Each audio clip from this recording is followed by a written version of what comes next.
ሰላም ጤና ይስጥልኝ የሀገሬ ሚዲያ ዩቲዩብ ቻናል ቤተሰቦች እንዴት ናችሁ? ደህና ናችሁ? እኔ ያለው እግዚአብሔር ይመስገን። ጠፍቻለሁ። እንዴት ናችሁ? ደህና ናችሁ? እስቲ ዛሬ የሆነ ነገር ልንገራችሁ ማለት ነው። እና እኔ ውጭ ሀገር ሲኖር ማለት ነው መኪና ሲበላሽ በቃ የሚጣል እንደገና ደግሞ ልክ የተለበሰ ልብስ ደግሞ ልብስ ተገዝቶ ሲቆሽባቸው ምናምን ነገር የሚጣል ነበር የሚመስለኝና እቃ የተበላበት እቃ ሁሉ በቃ ተበልቶ ካለቀ በኋላ ምናምን ነገር የሚጣል ነበር የሚመስለኝ። ስደትን ሳልቀምሰው በፊት ማለት ነው። ስቀምሰው ግን ቃጠባውም አያምጣው ነው። ልብሱም እንደዛው ታጥቦ መተኮሱ አያምጣው ነው። ዛሬ ደግሞ መኪናችን ተገልብጣ እንደሚባለው ተገልብጣ ነው ወይስ ተጋጭታ ኩትኩት ብላለች ማለት ነው። ልክ እንደ ሀገራችን ከዛ ጋራጅ ገባች። አሁን ያቺ መኪና ማርያም ኢትዮጵያ ውስጥ ቢኮን ራሱ የምትጣል ነው እንጂ ይሄን ታገለግላለች ብዬ እኔ አልጠብቅም። የምሬን ነው የምነግራችሁ። እግዚአብሔር ጋራጁን ቦታውን ላሳያችሁ።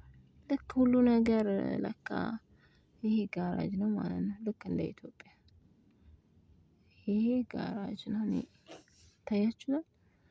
ሁሉም በየስራው እንትን ቦታው ማለት ነው። ግርም ይለኛል። የሆነ አሪፍ ሱቅ ተከፈተ ምናምን ሲባል በቃ ጽድት ያለ ሱቅ ምናምን ቆንጆ ፎቅ ላይ ምናምን ይባላል። ለጋራጅም በቃ ውጭ ሀገርም ለካ ልክ እንደ ሀገራችን ነው። እና እላችኋለሁ እንኩትኩት ብላ መኪናችን ጋራጅ ገብታለች እላችኋለሁ። በጣም እኔ አሁን ይቺ መኪና ትጣልና ሌላ መኪና ይገዛል ነው እንጂ እኔ ሀሳብ ጋራጅ ገብታ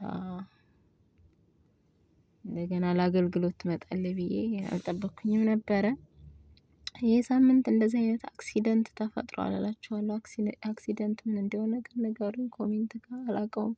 በጣም በተደጋጋሚ አክሲደንት ሲሉ ሰማሁ መኪናዋ ስትከረበት እና ይገርማችኋል። ያው የሌላ ሰው ጥፋት ስለሆነ ስትገጭ ያ ሰው ደግሞ ቅጣቱን ተቀጥቶ መኪናውንም ጋራጅ አስገብቶ ሊያሰራ ነው እላችኋለሁ። በጣም ነው ግን ግርም ያለኝ ነገር የሚኖር ልብስ ተለብሶ የሚጣል ነበር የሚመስለኝ። እንደዚህ ታጥቦ ተተኩሶ የሚቀርብ ሁሉ አይመስለኝም ነበር። ግን እንግዲህ ብሏል ሀይሌ ሁሉም ለካ እንደዚህ ነው።